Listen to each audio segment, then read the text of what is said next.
کہتا ہوں وہی بات سمجھتا ہوں جسے حق۔ کچھ دن پہلے میں نے ایک ویڈیو اپنے اس یوٹیوب چینل پر اپلوڈ کی تھی جس کا عنوان آپ اس وقت اپنی سکرین پر دیکھ سکتے ہیں۔ اس کے کمنٹ میں میرے کئی بھائیوں نے بریلی شریف سے آئے ہوئے فتویٰ کے بارے میں سوال کیا کہ اس کی شرعی کیا حیثیت ہے۔ تو دوستو، اس سے پہلے ایک بات جو میں اپنی طرف سے آپ کے سامنے کرنا چاہتا ہوں، وہ بات کریں گے آگے انشاءاللہ۔ اس سے پہلی بات یہ ہے کہ موصوف جلالی صاحب نا، ان کی دو عادات ان کی بہت خراب ہیں۔ ایک فتووں کے پیچھے چھپنا، اور دوسرا جس کے ساتھ ان کا یارانہ ہو، جس کے ساتھ ان کا تعلق ہو، ان کو بہت بڑا نقصان دیتے ہیں۔ دیکھنی ہے مثال، اٹھا لو ہسٹری۔ امیر المجاہدین حضرت علامہ مولانا استاذی و استاد العلماء قبلہ حافظ خادم حسین رضوی صاحب رحمۃ اللہ علیہ رحمتاً واسعتاً، اللہ تعالیٰ ان کی قبر پہ کروڑہار رحمتوں کا نزول فرمائے۔ ان کی ہسٹری اٹھا کے دیکھ لیں۔ جب تک انہوں نے بڑی سیٹ جلالی صاحب کو دی، بلے بلے تھی۔ جب جلالی صاحب نے دیکھا ان کو عروج زیادہ مل رہا ہے، میں تھوڑا سا کم لیول پہ آ رہا ہوں، عوام کے سامنے ان کے مقبولیت زیادہ ہے، حالانکہ ان کو جاننا چاہیے تھا کہ مقبولیت دینے والا اللہ ہے، تو پھر کوئی ایسا کام انہوں نے رچایا، جدائیگی ہوئی، اپنا الگ انہوں نے مقام بنانے کی کوشش کی۔ اسی دوران ایک انٹرویو ان کا بہت بڑا وائرل ہوا تھا، آپ نے بھی دیکھا ہوگا، جو ایک نجی ٹی وی چینل نے ان احباب کو سامنے بٹھا کے ایک انٹرویو لیا تھا۔ قبلہ خادم حسین رضوی صاحب کے استاذ گرامی حضرت علامہ مولانا حافظ عبدالستار سیدی صاحب، انہوں نے ان دونوں کو کال کی، ان دونوں کو روک دیا، آج کے بعد ایسی بات میں نہ سنوں۔ قبلہ حافظ خادم حسین رضوی صاحب نے لبیک کہا، آج کے بعد آپ میرے سے ایسی کوئی گفتگو نہیں سنیں گے۔ لیکن اس کے بعد ایک کانفرنس ہوئی جس کا عنوان تھا گل وچ ہو رہے، ابھی تک بھی یوٹیوب پہ پڑی ہوگی، آپ اٹھا کے دیکھ لیں۔ اس میں قبلہ جلالی صاحب نے حضرت علامہ مولانا حافظ خادم حسین رضوی صاحب رحمۃ اللہ علیہ کو رئیس المنافقین تک ثابت کیا، معاذ اللہ۔ یہ ان کو سبق دیا کہ آپ نے میرا ساتھ چھوڑا تو میں آپ کو کہیں کبھی نہیں چھوڑوں گا، لیکن جسے اللہ عزت دے اس کی عزت کون خراب کر سکتا۔ سید عرفان شاہ صاحب، انہوں نے ان کو پڑھایا، ان کے ادارے کے یہ فیض یافتہ ہیں، مرید ہیں، ساری زندگی ان کے پاس پڑھتے رہے، کھاتے رہے۔ جب وقت آیا کہ انہوں نے ایک بات سے روکا کہ آپ نے جو بات کی ہے نا، وہ ہمارا آستانہ اس میں ملوث ہوتا ہے، لوگ ہمیں بات کرتے ہیں، اللہ بھی ناراض ہے ہم سے، رجوع کر لیں، خدا کا خوف کریں۔ انہوں نے کہا آپ کو بھی سبق سکھا دیتے ہیں، یہ کوئی بات ہے؟ تو پھر پیچھے لگ گئے۔ اب چلتے ہیں فتوے کی بات۔ جیسے میں نے پہلے کہا نا کہ فتووں کے پیچھے چھپنے کی ان کی پرانی عادت ہے۔ بریلی سے فتوایا جی، بریلی سے فتوایا۔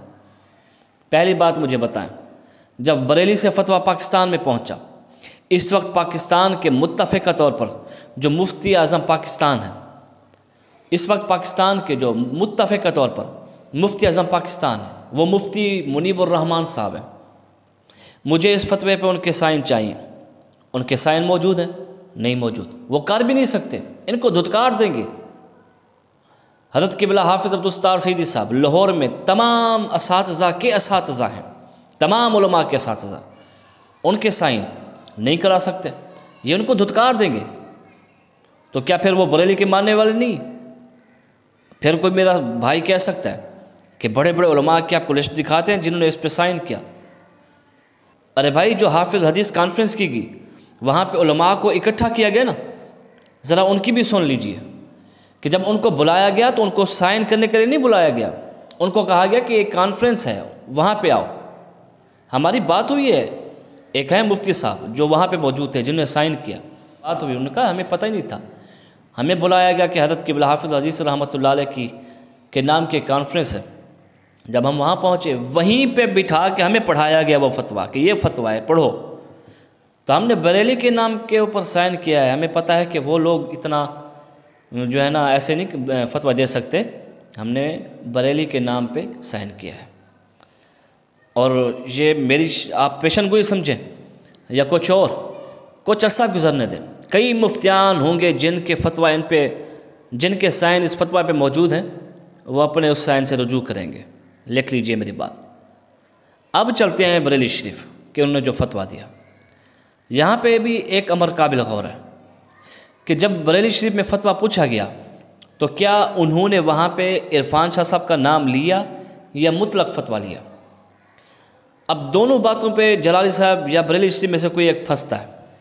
اگر وہاں پہ عرفان شاہ صاحب کا نام لیا گیا اور نام لے کے فتویٰ پوچھا گیا تو پھر میں یہ پوچھنے کا حقدار ہوں کہ جب دو فریقین کے بارے میں فتویٰ ہو تو پھر بریلی شریف کا یہ حق بنتا تھا کہ وہ قبلہ عرفان شاہ صاحب کو بھی بلاتے، ان سے پوچھتے، ان کی رائے بھی دیکھتے، ان سے صفائی بھی مانگتے کہ آپ کے اوپر یہ الزامات ہیں، آپ ان کے بارے میں کیا کہتے۔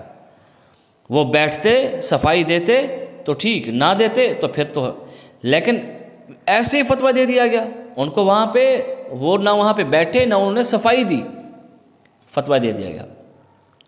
لیکن اگر ایسی بات ہے تو پھر بریلی شریف پھنستا ہے اس بات پہ، کیوں؟ اس لیے کہ حضور علیہ الصلوۃ والسلام نے حضرت مولا علی کرم اللہ تعالیٰ وجہ الکریم کو حدیث مبارکہ میں آتا ہے، ان کو فرمایا کہ جاؤ میں تمہیں یمن کا قاضی بنا کے بھیج رہا ہوں۔ حضرت مولا علی کرم اللہ تعالیٰ وجہ الکریم نے عرض کی یا رسول اللہ میں تو نو عمر ہوں،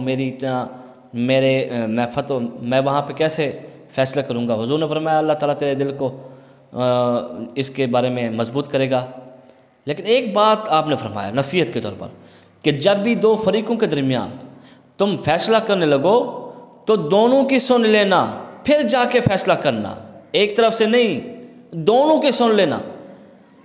حضور علیہ الصلوۃ والسلام مدینۃ العلم ہے اور علی بابوہا، یہ وہ ہستیاں ہیں کہ جب ان کے سامنے ایک سچا شخص اور جھوٹا شخص موجود ہو یہ بغیر سوال کے دل کے حال بھی جان لیتے تھے، پھر بھی کہا کہ فریقین کو سننا پھر فیصلہ کرنا۔ تو بریلی شریف نے بغیر عرفان شاہ صاحب کو سنے یہ فیصلہ کیوں دیا؟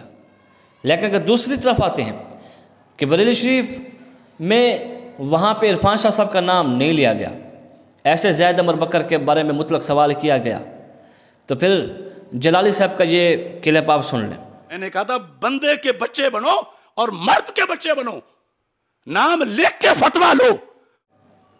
جیسا کہ آپ نے سنا کہ جلالی صاحب کیا کہہ رہے ہیں کہ نام لے کے فتویٰ لیا گیا، تو پھر بریلی شریف نے ان کو کیوں نہیں بلایا؟ لیکن اگر بریلی شریف سے معلوم کیا جائے تو ان کا کیا اس کے بارے میں رد عمل ہے، وہ آپ اس کلپ میں سن سکتے ہیں۔ یہ وہ مفتی صاحب ہیں جن کے سائن فتویٰ پہ موجود ہیں، یہ کیا کہتے ہیں ذرا ان سے سنیے۔